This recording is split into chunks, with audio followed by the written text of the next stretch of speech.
Hello, BookTube. As you've no doubt seen from your subscription feed here in the month of March, a BookTube event is unfolding all month long. It's March Mystery Madness. Elizabeth at Lizzie Faye Loves Books helped to organize it with a bunch of other booktubers who are her co-hosts, and I'm one of them. My very first hosting gig on BookTube, where all month long we celebrate murder mysteries in all of their variety.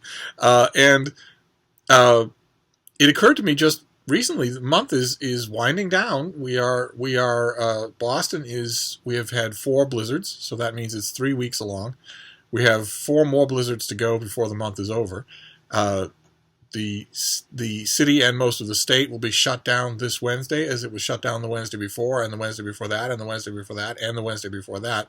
But even so, the date on the calendar is moving us closer to April, which means that March Mystery Madness is well along, and yet, all that in time, I have not done a starter kit. So I thought that's what I would do today. I would do a starter kit for murder mysteries. And we'll do 10 items, and the first item, of course, is founders. And of those, there are 2. The technical founder is Edgar Allan Poe, but only technically, in my opinion, just like he was only technically a Boston writer, because this is where his mother's train car stopped at just the right time.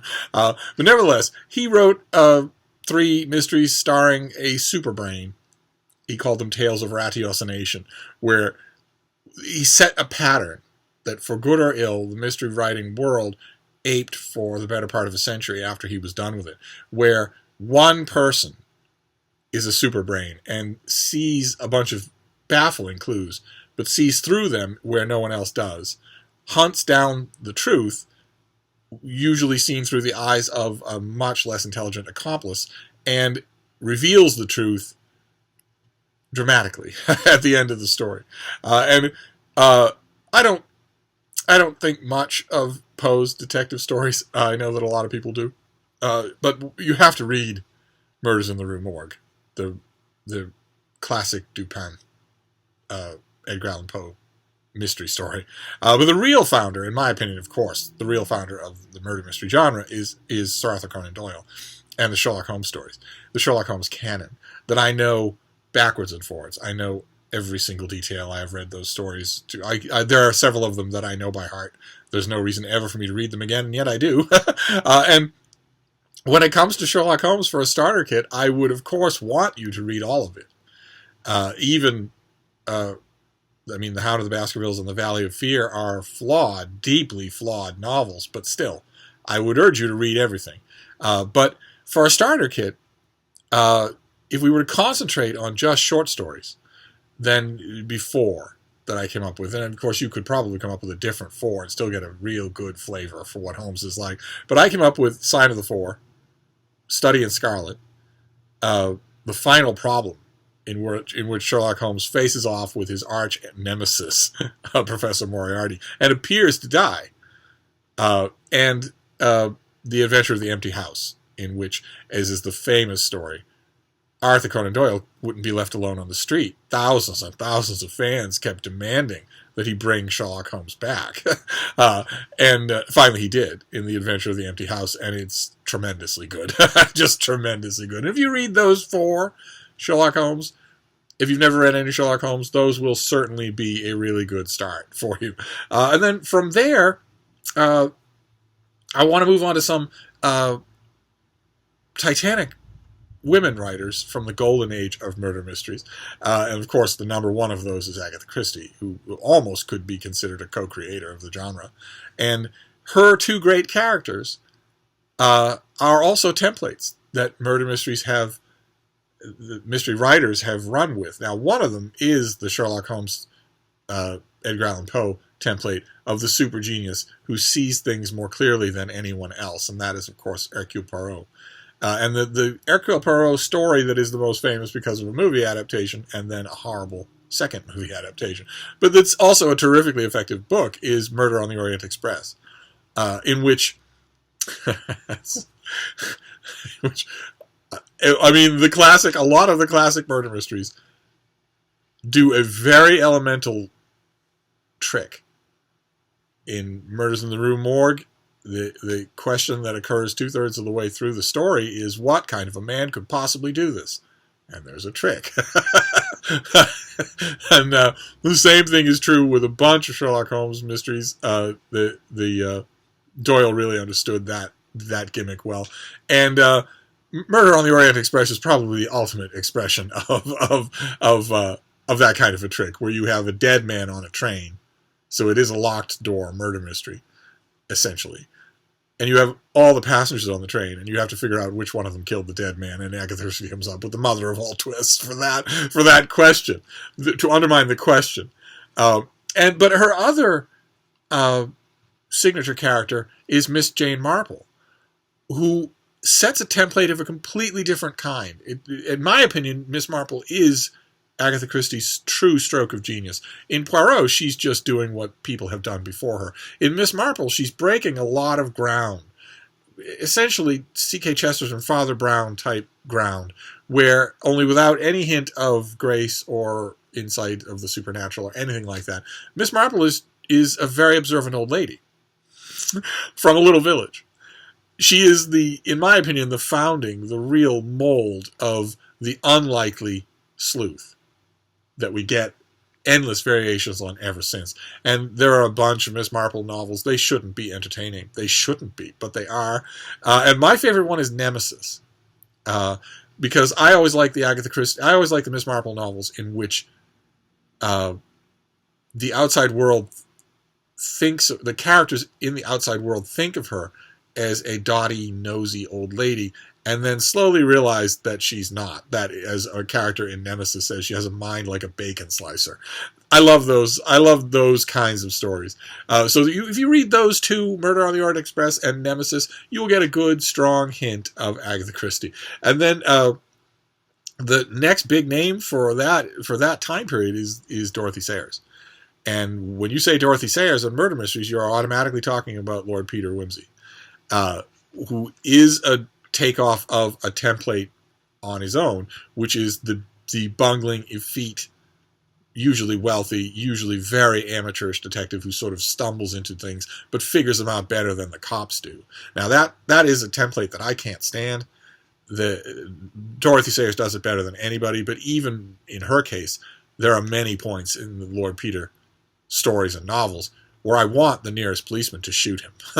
so it's templates vary depending on how much you enjoy them. There are a lot of you I know who really enjoy amateur detectives. They don't quite appeal as much to me, but if you're going to read any Lord Peter stories, and I strongly advise you to read them all. The short stories and the novels are all wonderful, but read Gaudy Night, the big novel Gaudy Night. I mean, a lot of the novels are absolutely classic, but when you read Dorothy Sayers, you're really going to be reading for atmosphere, and that moves us forward.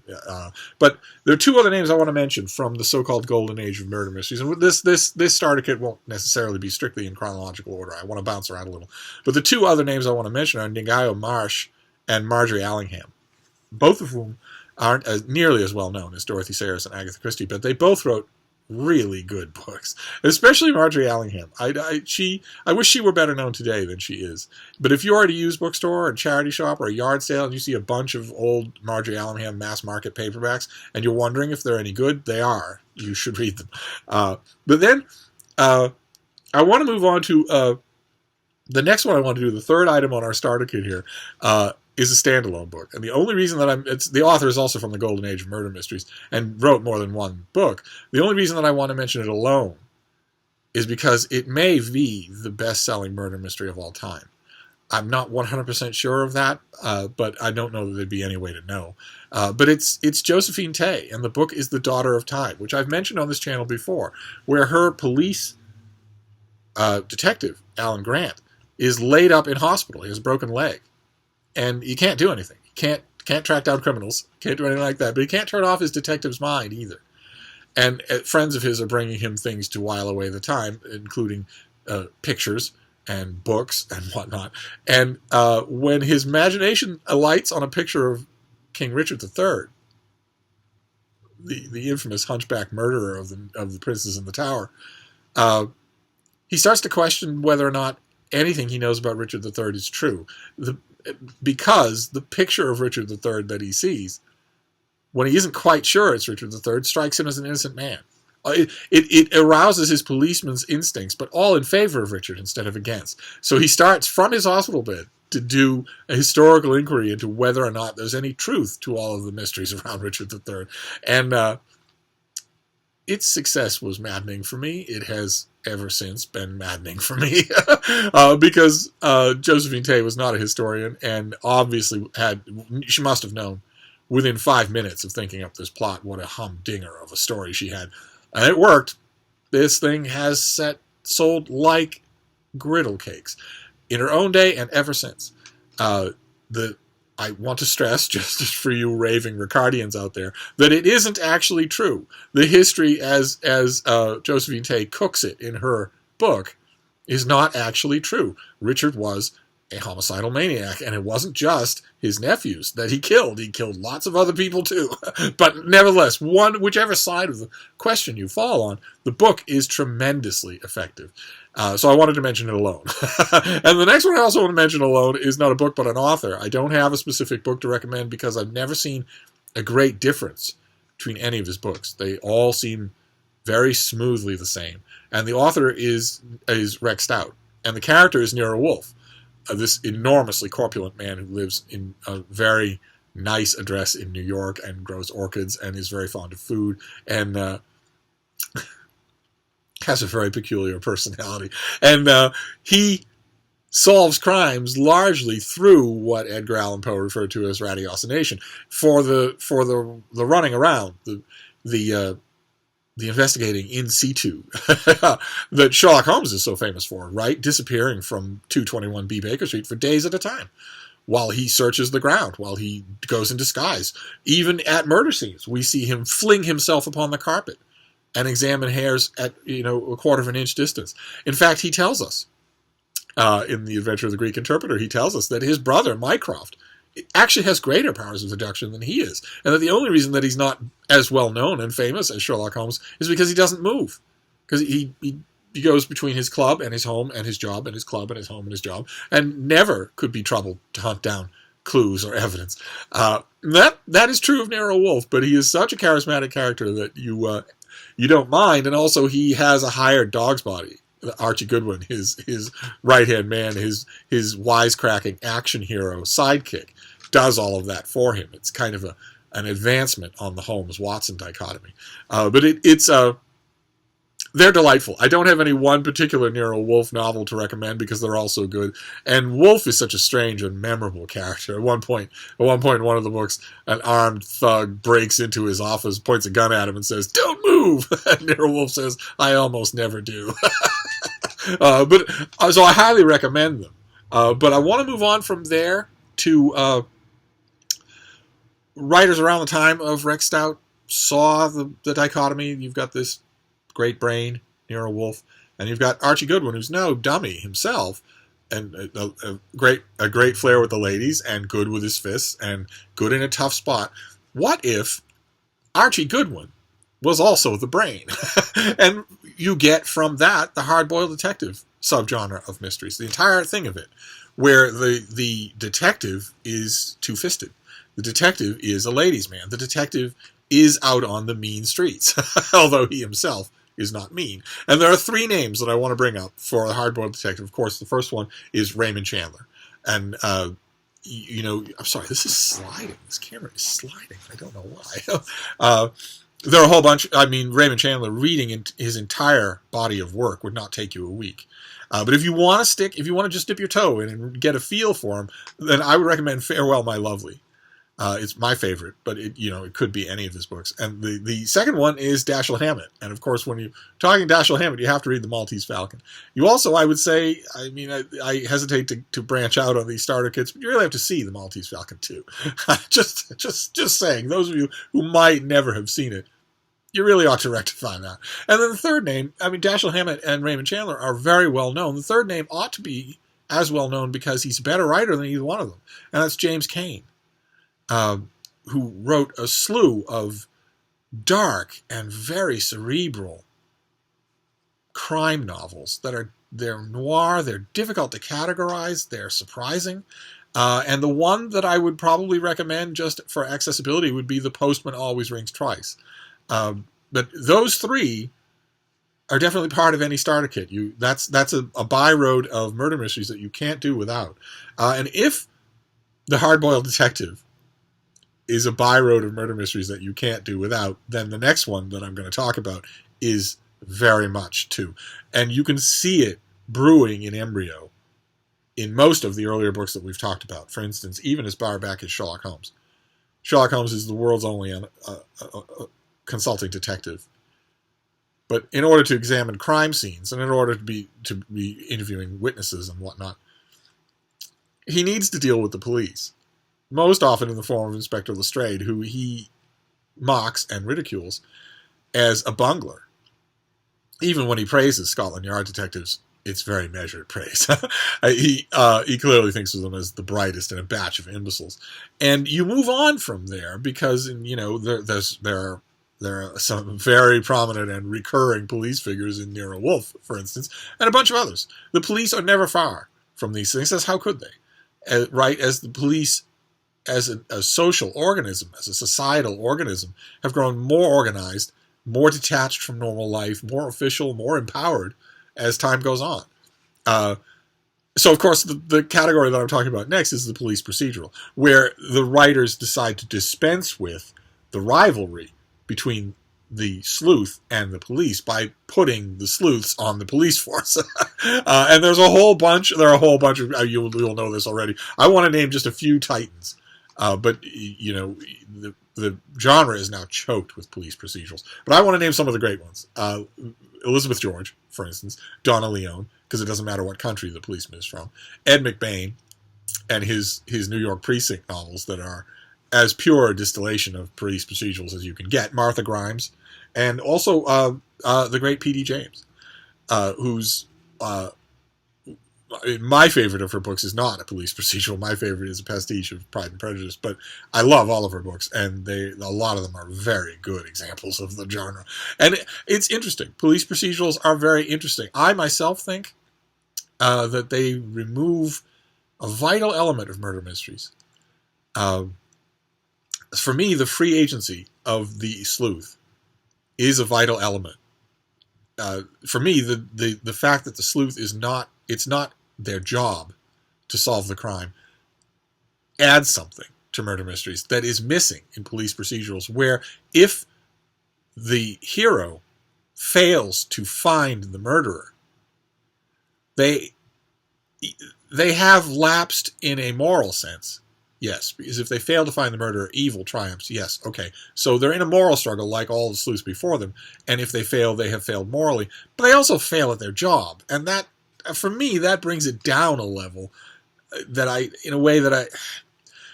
never quite... I love these authors, and I love a lot of police procedural mysteries, but... when you bring it down to that level of I'm not just fighting evil, I'm also punching a time clock, then you lay the door open for what I consider to be 90% of Scandinavian fiction, in which there isn't even a moral element. You're just following a schlub to work. And the author follows him into the bathroom and follows him on hangovers and follows him on blackout drunks, where he further worsens his requisite bad relationships with his estranged, really smart, leggy daughter, and so on and so forth, until you're wondering, you get through half of these things and wonder, why am I even reading about you? You're such a bumbling, droning, depressing work drudge that I kind of want the murderer to outwit you.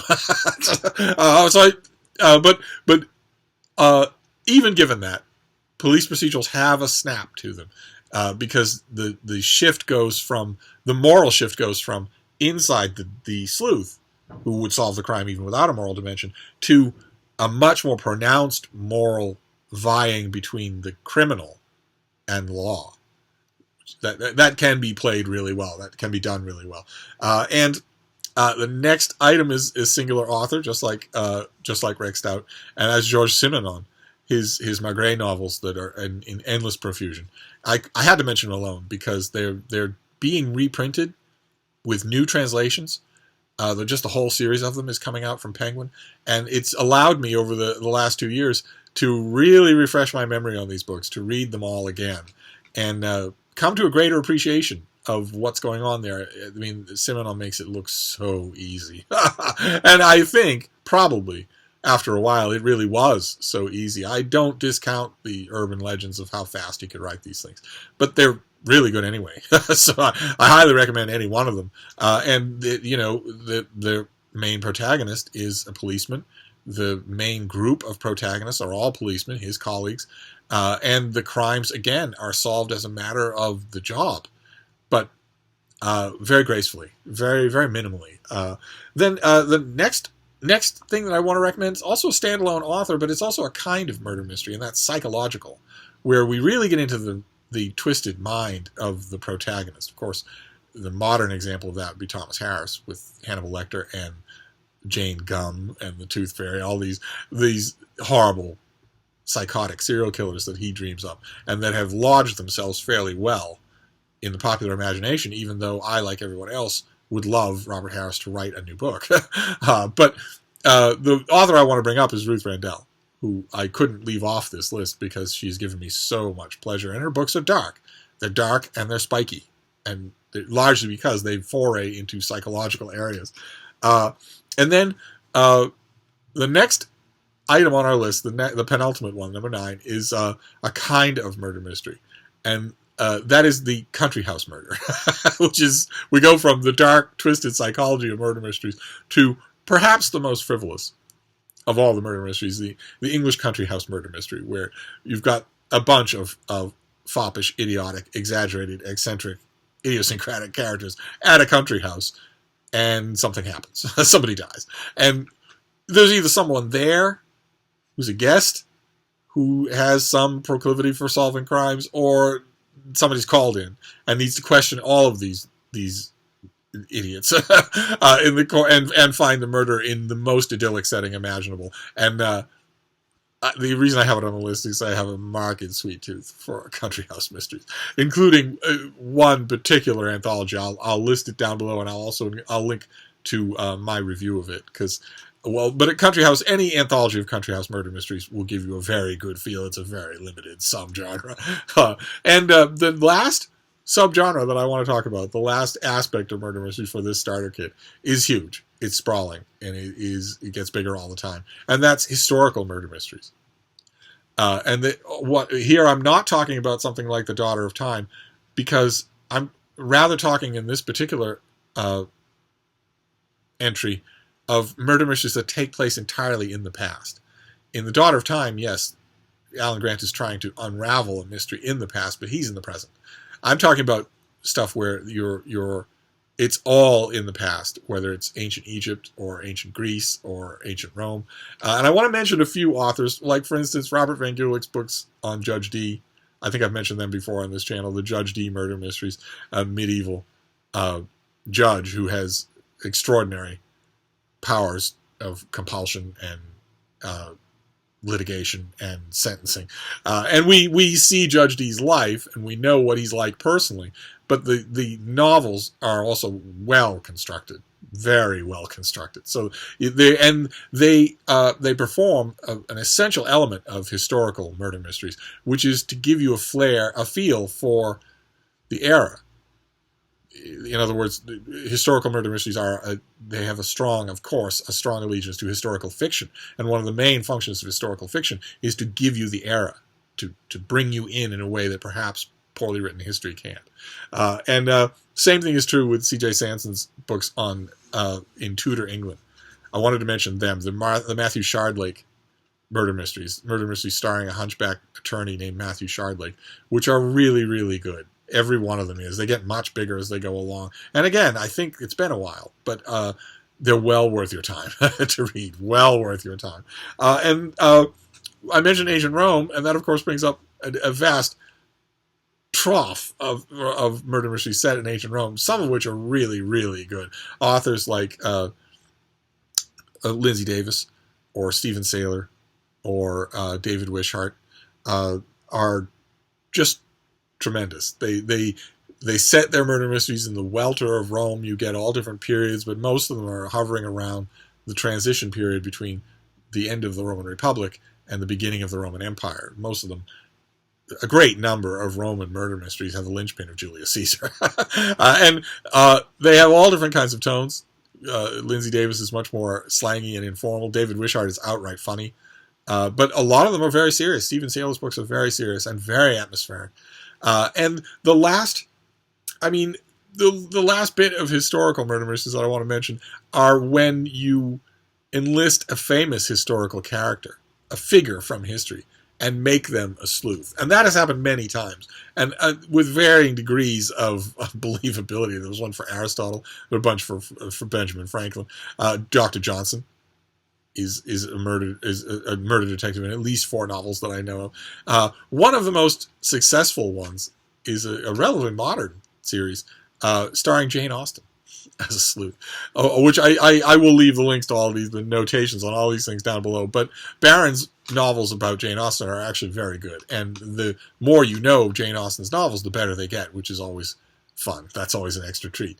But that sort of wraps up a murder mystery starter kit for March Mystery Madness. If you do these things, you will have covered a lot of the basic ground of murder mysteries, and you'll be free to just explore the endless variety on your own. Endless. Even the new mystery aisle of your local retail bookseller will have 500 different things to choose from. And who knows what specific sliver of murder mysteries will please you best. Who really knows? I, for instance, find locked room murder mysteries boring.